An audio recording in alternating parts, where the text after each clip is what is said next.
You were asking the body kung itatackle natin. Tapos ngayon, nakapag-rule ka na without asking the body. I think that is whimsical and arbitrary, Mr. Chair. No, Chairman Acop, hindi Yes, po. I still have the floor, Sige, I go think. ahead. There is such a thing as out of order.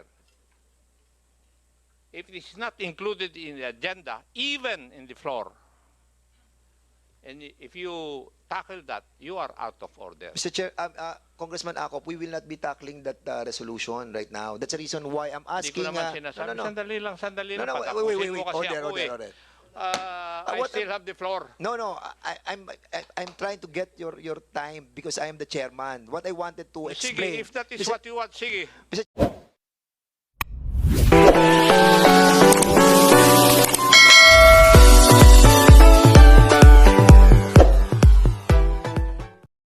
Congressman Dan Fernandez at Congressman Romeo Acop nagkabanggaan at nadala sa init ng ulo sa pagharap nila sa kamera.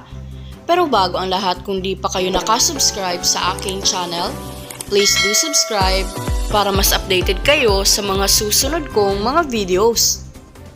Sumiklab nga ang tensyon sa pagitan ni Congressman Dan Fernandez at Congressman Romeo Acop dahil sa manifestation ni Congresswoman Matibag. Tila hindi nga nakapagtimpi si Congressman Acop dahil sa ginawa ni Fernandez na nagdidesisyon ito nang walang approval sa body ng Kongreso. Kaya naman girian, maagang nasimulan. Matibag, please. Mr. Chair, I have here a letter from, it's a deputization letter that coming from Honorable Julian Jamberon, the Deputy Majority Leader, that I am being deputized to hear and participate here in the Committee on Public Order and Safety in the bill filed by our Honorable J.J. Suarez, as this is the same bill that I have filed also, which is also happening in my district. I would like to get the permission of the body, Mr. Chair, that I'd be allowed by our members to be part of this committee because, Mr. Chair, I'm thinking, this is the last day of our session for today. And Mr. Chair, if you have heard my privileged speech, pinagbabawalan ako ng PNP namin sa San Pedro na magkaroon ng security from the PNP. It happened also na merong one time na nagsunod sa akin na police just because nakita ako sa fiesta.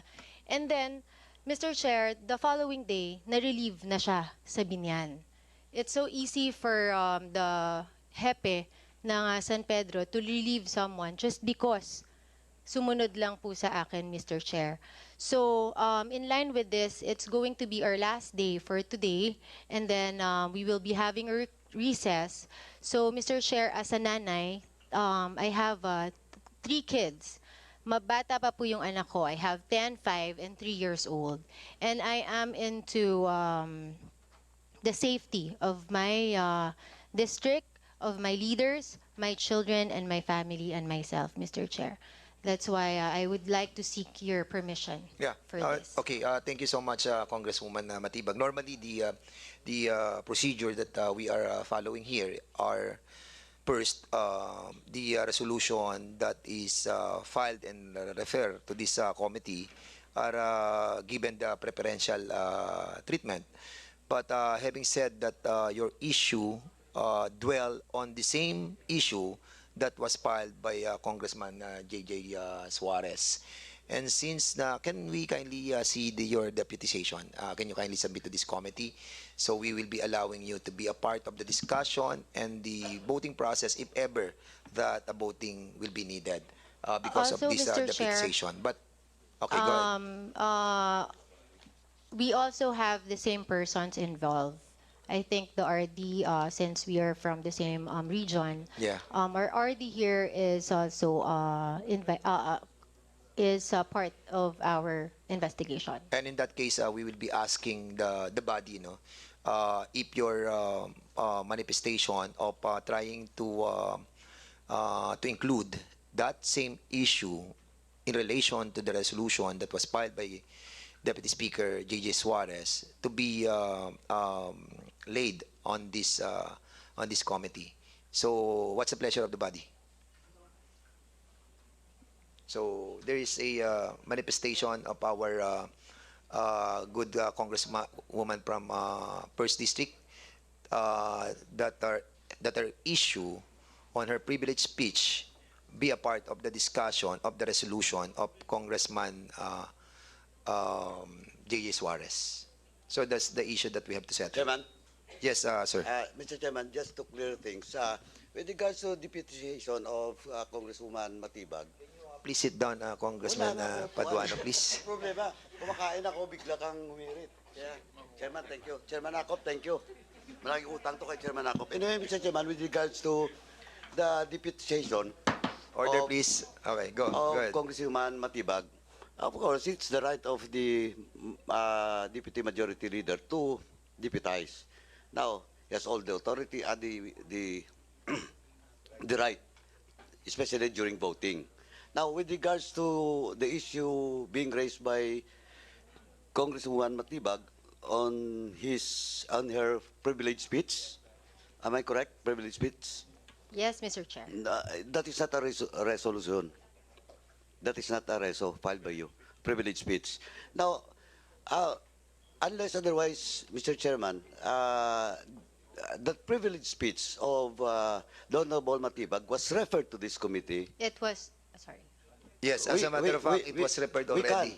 So there's no need, Mr. Chairman, to discuss about it because No, we are not going to discuss it. The No. manifestation of Congresswoman Matibag I know. is to allow this body to tackle that on the next hearing. Not now. Yun ang kanyang manifestation eh. ano ba yung, kailan ba yung privileged speech mo? Yung referral sa public, public It order. was referred, Mr. Chair, last week. Last right, week. Comsec? We have 5-day rule, under the rules, we have 5-day rule. May I So, remind, that- wait. Sandali, May I tapos- remind the gentleman that you are, please address the chairman, please. Anyway, napaka-stricto tong chairman na to. Anyway, sa sunod sa akin, may araw ka rin. Anyway, Mr. Chairman, ganito lang po. We have 5-day rule. Now, if that is covered by the 5-day rule, Last week ba? today is our hearing, no? And if the privilege speech which was referred to this committee is germane to the issue being tackled with regards to House resolution of DSGJ and the Honorable Mujiba Taman, we can consolidate it with just one motion. Then we can also discuss today. So, Today. Congresswoman Ann Matibag, a while ago you have this manifestation of your privilege speech to be a part of the discussion based on the resolution of Congressman Suarez. Now, I think the good gentleman from hindi, Party. Abang Lingkod Party List wanted you to have a motion for this committee to act on it. Go ahead, Mr. Chairman, sandali po. Yes, Congressman Comsec has Paduano. clarified. Yes, Comsec. Pasok ba doon sa 5-day rule? 5-day, I think 5 Comsec, it calendar. was referred to the committee, the privilege speech. Yes, pasok naman na Congressman Paduano. So Congressman Robert Ace Barbers is acknowledged, sir. So Congresswoman Matibag, you are recognized. Go ahead. Yes, Congressman Acop, please.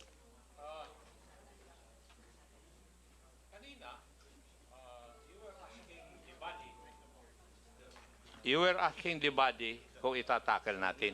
Tapos ngayon, nakapag-rule ka na without asking the body. I think that is whimsical and arbitrary, Mr. Chair. No, Chairman Acop, hindi Yes, po. I still have the floor, I Sige, think. go ahead. There is such a thing as out of order. If it is not included in the agenda, even in the floor, and if you tackle that, you are out of order. Mr. Chair, Congressman Acop, we will not be tackling that resolution right now. That's the reason why I'm Hindi ko asking. naman sinasabi. No. Sandali lang. No, Patapusin wait. mo kasi Order. ako eh. Order.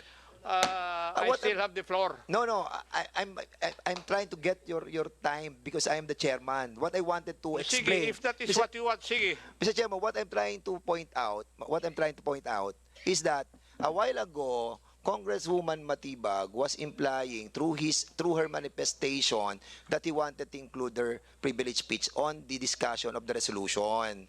But I tried to put it on the floor by having the body to act on it. But we will not be discussing the merit of the privilege speech right now. What I'm trying to say with the indulgence of Congressman Acop is that the approval of the body that we will be including her privilege speech on the next hearing. No, Mr. Chairman, ganito lang po. Chairman. Before Can I be before I recognize you, Congressman Paduano, may I be allowed to acknowledge the presence of Congressman Ruel Peter Gonzaga? Now you are recognized. Thank you, Chairman. Mr. Chairman, ganito lang po. Sinabi ko, I have already established if that privilege speech was referred to this committee, pasok dun sa 5-day rule natin, 5 calendar day rule, pwede talaga. Somebody has to move, na ipasok mo, then we'll vote if we have a quorum. Di ba? That's why, Mr. Chairman, your ruling should be right after that motion. If ever members No, will... I haven't ruled yet. What I'm trying to tell is for her to have a motion. And then Ang that's sabi ko just kanina, only my point. Wait. What I said was, because manifestation yon, now I'm trying to change it to a motion. Hindi po ako nag-rule, Congressman Paduano. What I'm trying to tell is to change the manifestation to a motion. Okay. Pasok ba, Concept? Pasok. So a motion, please. Mr. Chair, I may move to be included in the hearing of the resolution Respect the chairman, please. directing the appropriate House Committee to conduct an inquiry in aid of Wait for a while. What I wanted is that we respect each other. You have your own committees, and I'm following the rules of this Congress, and it's also right that we debate on something, but when the chairman is speaking, respect the chairman, please. We are all co-equal. Go ahead, Congresswoman Matib. Mr. Chair, I move that in the case of my district, I may be included in the House resolution directing the appropriate House Committee to conduct an inquiry in aid of legislation of violence, harassment, intimidation, and other criminal acts committed before, during, after the conduct of the 2023 Barangay and Sangguniang Kabataan elections. I so move, Mr. Chair. There's a motion for the inclusion of the issue of the privilege speech on the discussion of the resolution filed by Congressman J.J. Suarez. Second Any second motion, Mr. Chair. Duly seconded. Any objection? Hearing none, the said motion is now approved. Okay, we'll be proceeding to the next. Mr. Chair? Yes, Congressman. While we're on the matter of Okay. administration, and since there was raised yung point po ng resource persons, I'd like to go back po on an issue that we had earlier. For the information of the body, we have 3 pending resource persons who have not replied to the invitation of the committee. And thus, Mr. Chair, I think it would be appropriate, as per our protocol, kapag po hindi po sila ay sumasagot, is that we issue a show cause order. So with that, Mr. Chair, I move that we issue a show cause order for Ms. Amelia Sobreñas, Mr. Cesar Zirago, and Mr. Christian Alcara. Okay, there's a Mr. Chair. motion to issue a show cause order to the following person. Amelia Sobreñas, Mr. Chair. Cesar Rago, and Christian Alcala. Is there a second motion? Second, Mr. Chair. There's a second motion. Any objection? Hearing none, the said motion is now approved. The COMSEC is hereby directed to issue a show cause order to those people. Go ahead, Congressman J.J. Suarez. Thank you very much. Para lumamig-lamig na ko. Okay. Back lang kay Attorney Barbacena.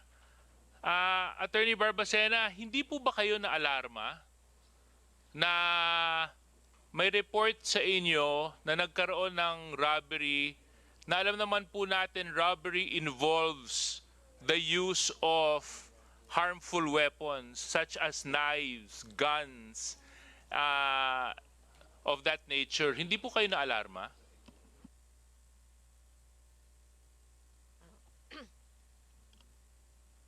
Your Honor, na-concern din naman po ako dun sa nangyaring incident dun sa Can you bahay. speak louder? Ano ko? Nagkaroon din naman po, ako po may concern din po dun sa nangyaring incident sa bara, Your Honor. Kung ganun po kasi yung naging reaction sa inyo, ang hindi ko po masyadong maunawaan, bakit wala kayong naging aksyon? Your Honor, ang report po sa atin ay ano po yun? Alleged robbery, Your Honor. Alleged robbery. So, PNP, you did not follow up on that report? Your Honor, may mga SMS naman po kami, Your Honor, na na-send at nailagay naman po namin, Your Honor, kung sino pong victim. Kailan nyo na-report sa COMELEC? Immediately, Your Honor, nag-send po kami ng SMS. Katulad din po na reporting po namin sa provincial headquarters. Meron ka rin bang dokumento na pinadala sa COMELEC about the incident that happened? Sa document, Your Honor, wala po. Kasi ongoing pa po, Your Honor, yung investigation, kaya yung documents po, Your Honor, ay hindi pa po namin may provide. Given that there was an alleged presence of high caliber assault rifles, didn't you think that it was necessary to request the COMELEC to increase the category level in Barangay Bara? Your Honor, hindi na po ako nakapag-request.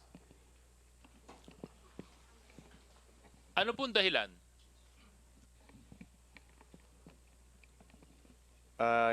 Your Honor, kasi mayroon naman po kaming board na kailangan pong mag-convene. So, since na-inform ko naman po yung aming election officer, kaya hindi ko na po, sir, kumbaga man ay wala po sa jurisdiction ko, Your Honor, na para mag-convene po yung board, Your Honor.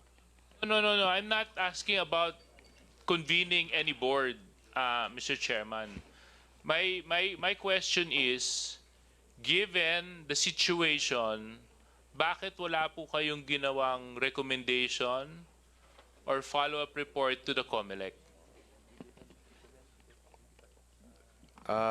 Your Honor, hindi na po ako nakapag-recommend. Una po, Your Honor, nag-focus po kami, Your Honor, doon po sa follow-up po namin. And pangalawa, Your Honor, itong kasing qualifiers po na ibinaba sa amin, tinignan po namin, Your Honor, ito. At dito na rin po kami, Your Honor, nag-base. With the indulgence of Congressman, I think it's incumbent upon them to report to the CBFSC. Yes. Dahil yun ang sinasabi dito, that's the reason why they put a different category. Red, green, yellow, blue. Pag green category, tapos nagkaroon ng mga violence, what do you call that, incidents, no? You have to report directly to CBFSC, the Committee on the Ban on Firearms and Security Concerns. You don't have to convene it because that is already convened. Ayan, nakalagay dito sa primer ninyo eh. And I'm just following the line of questioning. Kung hindi kayo nag-level up ng category, so baka sa buong Pilipinas ganyan ang ginagawa nila. Di ba? This is very crucial, and we need to find out kung what is the liability of the different agency like the COMELEC and the PNP in not elevating the different category in relation to the violence that is happening on the different areas in the whole country. Kung walang ganong klaseng kung walang ganong klaseng reporting. Sige, PD. Sir, my label as the provincial director. Yung ginawa ko po naman dyan as my action taken, considering na merong nangyaring robbery, I heightened yung alert level sa lugar. Kaya sir, nagpa-deploy sir ako ng additional personnel coming from the Provincial Mobile Force Company para kung mag-escalate man, ay ma-prevent. And wala naman po nangyaring escalation, kaya stay put na lang po sir namin yung additional forces na yon until matapos yung election, Your Honor. Actually, meron ding additional na personnel na pinadala yung region. You confirm this, PD? Yes, Your Honor. Nung nangyari sir yun, ay nagpadala po ang regional office ng 41 personnel to augment yung Lucena City Police Office, particularly yung Bara, Your Honor. So, may incident na nangyari sa Bara, nag-deploy ka ng additional, tapos may additional pang dumating galing sa region. Tama po ba yun? Yes, Your Honor. But all of this that happened still didn't give you enough reason to do a follow-up report and increase the category level of Bara. Yun yung hindi ko maintindihan. Lumala na yung sitwasyon, nagpadala ka pa kayo ng additional na police. That just goes to show that there was a need by the PNP. That's why you deployed additional men. How come you didn't ask or request or even recommend to the COMELEC to increase the category level of Bara? Nagpadala na nga kayo ng tao. Nagpadala pa yung region ng additional na tao eh. Yes, Your Honor, pero wala na po kasi nangyari na incident after po nung deployment ng additional forces. So ang sinasabi mo sa akin, PD, aantayin nyo na may mangyari pang panibagong event bago kayo magre-recommend? Tama po ba yun? Of course, we conducted also validation para makikita namin, Your Honor, if mayroon pang mangyayari. But upon our assessment, wala na po kaming nakitang threat or possible pang mangyari sa area na yun, Your Honor. So let me just point that, Mr. Chairman, again, I think on that specific note, merong pagkukulang yung nangyari. Kasi alam na naman natin na may insidente, nagdagdag pulis na po sila, nagdagdag tao. Kaso lang pagdating sa category at treatment ng level, wala pa ring changes.